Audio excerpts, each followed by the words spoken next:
Very good morning everyone. Stock Bangla চ্যানেলে আপনাদের সকলকে স্বাগত। আজকে 13ই জানুয়ারি। আজকের জন্য নিফটি ফিফটির সাপোর্ট লেভেলটা 25,500তে মেজর সাপোর্ট রয়েছে। তার নিচে 25,500কে ক্রস করে নিচের দিকে নামে 300, 200, 100 পর্যন্ত একটা সাপোর্ট মানে নামতে পারে আর কি। দেখা যাক আজকে ইন্ডিয়ান মার্কেট কীরকম কী মুভমেন্ট দেয়। উপরের দিকে রেজিস্ট্যান্স রয়েছে 25,800, 900তে। ব্যাঙ্ক নিফটির জন্য 58,950 এটা মেজর সাপোর্ট লেভেল। আর উপরের দিকে 59,534, 600 এটা রেজিস্ট্যান্স লেভেল রয়েছে। সেন্সেক্সের ক্ষেত্রে 83,000 একটা মেজর সাপোর্ট লেভেল, আর উপরের দিকে 83,961, 84,000 পর্যন্ত একটা রেজিস্ট্যান্স লেভেল রয়েছে। গিফট নিফটি আজকে সিগন্যাল দিচ্ছে পজিটিভ ওপেনিংয়ের। গ্লোবাল মার্কেট দেখলে সেক্ষেত্রেও আমরা আগে যেরকম পড়েছিল আগের দিন, আগের থেকে কিছুটা রিকভারি করেছে, কারণ যেরকম পয়েলের এগেনস্টে ক্রিমিনাল ইনভেস্টিগেশন, তার জন্য কিন্তু রিয়াক্ট করেছিল ভালোভাবে গ্লোবাল মার্কেট, মানে আমেরিকান মার্কেট পড়তে দেখা গেছিলো। তো আজকে দেখা যাক কী মুভমেন্ট দেয়। এছাড়া আমাদের ইন্ডিয়ান মার্কেটের ক্ষেত্রে ডিসেম্বরে আমরা ইনফ্লেশন ডেটা দেখছি 1.50% ফোরকাস্ট ছিল, 1.33% এসছে। মার্কেটে কিছু রিয়াকশন থাকে কিনা আজকে সেটা দেখার থাকবে। এছাড়া টিসিএসের ক্ষেত্রে আমরা রেজাল্ট দেখছি, এইচসিএল টেকের ক্ষেত্রে রেজাল্ট, তার যে কী রিয়াকশন হয় মার্কেটে সেটা আজকে দেখার জন্য থাকবে। ইনফোসিসের ক্ষেত্রে অলরেডি আমরা এরিয়া দেখছি 0.12% কমে গেছে, কারণ ইনফোসিসের ক্ষেত্রে আরেকটা ব্যাপার রয়েছে, কারণ ড্যাবলার যে জার্মান কোম্পানি, তারা হয়তো ভেন্ডার চেঞ্জ করবে, সেই জন্য ইনফোসিস মোটামুটি $150 মিলিয়ন লস করতে চলেছে। তো সেটা একটা ব্যাড নিউজ, তার জন্য আমরা এরিয়াকে কমতে দেখছি। তো আজকে ইনফোসিস ফোকাসে থাকবে। তার সঙ্গে সঙ্গে টিসিএসের ক্ষেত্রে আমরা প্রফিট আফটার ট্যাক্স ওদের দেখছি যে 14% কমে গেছে, রেভিনিউ বেড়েছে 5%। এসিএল টেক 12 টাকা ইন্টারিম ডিভিডেন্ড ঘোষণা করেছে, ওদেরও প্রফিটের ক্ষেত্রে আমরা দেখছি যে 11.22% কমে গেছে, রেভিনিউ 13% বেড়েছে। তো দেখা যাক এই রেজাল্টের উপর মার্কেট কি আজকে রিয়াকশান দেয়। আইটি সেক্টর আজকে পুরোটাই দেখার থাকবে। এছাড়া ইন্ডিয়া আর ইউ এর যে ট্রেড ডিল, সেখানে পীয়ূষ গোয়েলজি বলেছেন যে আমরা ফাইনাল স্টেজেই রয়েছি, ফাইনালাইজড হবে। ফরেন সেক্রেটারিও বলেছেন যে 15 দিনের মধ্যে ফাইনালাইজড হবে। তো হলে ভালো, কারণ এক্সপোর্টের ক্ষেত্রে আমরা দেখছি যে ইউরোপিয়ান যে রিজিয়ন, সেখানে আমাদের নভেম্বরে 14% এক্সপোর্ট বেড়েছে।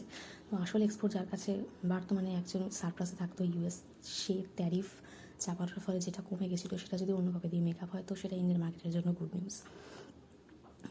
এবার ইন্ডিয়ান কোম্পানিগুলোর ক্ষেত্রে লোধা ডেভেলপার আজকে ফোকাস থাকবে, কারণ 5টা ল্যান্ড পার্সেল আমরা অ্যাকোয়ার করতে দেখছি।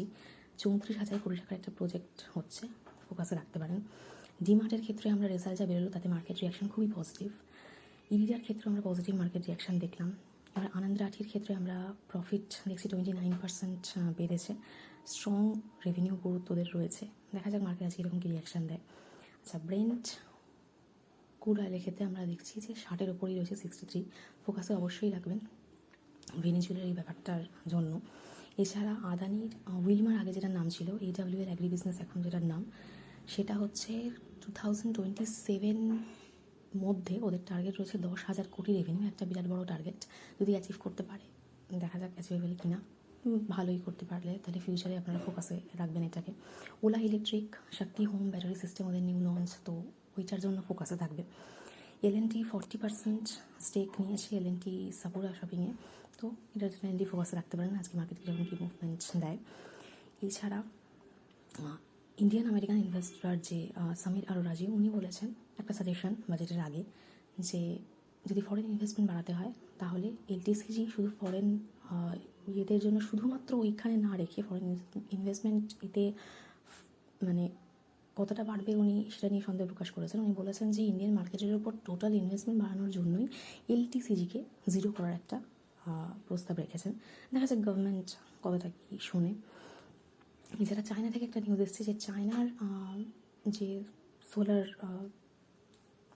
পাওয়ারের কোম্পানিগুলো রয়েছে, তারপর সিরামিক রুফ টাইলসের রয়েছে, লিথিয়াম হেক্সা ফ্লুরো ফসফেটের যে কোম্পানিগুলো, মানে এইগুলোর এক্সপোর্ট যে কোম্পানিগুলো করে, সেক্ষেত্রে চায়না অনেক রকমের সুবিধা কোম্পানিগুলোকে দেয়। তো সেক্ষেত্রে অনেক হয়তো সেরকম প্রোডাক্ট ভালো না, এইরকম কোম্পানিও দেখা যায় অনেক রকম এক্সপোর্ট করছে। তো সেক্ষেত্রে একটা রেপুটেশনের ব্যাপার আছে, সেটা নিয়েও একটা প্রবলেম রয়েছে। গ্লোবালি একটা ডিসপিউট দেখা যাচ্ছে। তো এই নিয়ে চায়না খুব কনসার্ন, এবং সেই জন্য এদের যা কিছু সুবিধা দেওয়া হয় বেনিফিট, সেটা কমিয়ে দেবে, সেটা চায়না বলেছে। সেটা যদি কমিয়ে দেয়, তো ওদের কম্পিটিশানে যা ইন্ডিয়ান যে কোম্পানিগুলো রয়েছে পাওয়ারের ক্ষেত্রেই বিশেষ করে, কারণ আগের দিন 5% মতো মোবারে এনার্জিস, প্রিমিয়ার এনার্জিস, আদানি পাওয়ারদেরকে আমরা বাড়তে দেখলাম। তো আমাদের ইন্ডিয়ান এই কোম্পানিগুলো যারা সোলার পাওয়ারের উপর কাজ করছে তাদের ক্ষেত্রে এটা খুব গুড নিউজ।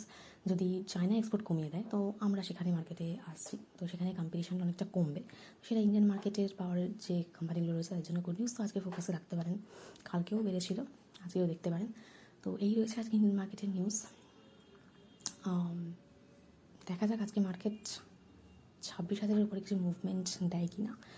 তো আজ আমি ভিডিও এখানেই শেষ করছি। প্লিজ আমার এই ভিডিওর উপর ডিপেন্ড করে কোনো ইনভেস্টমেন্ট করবেন না। আমি কোনো সিভি রিজিস্টার অ্যানালিস্ট বা অ্যাডভাইসার নই, শুধুমাত্র এডুকেশন পারপাসেই ভিডিও করা। দেখা হচ্ছে নেক্সট ভিডিওতে।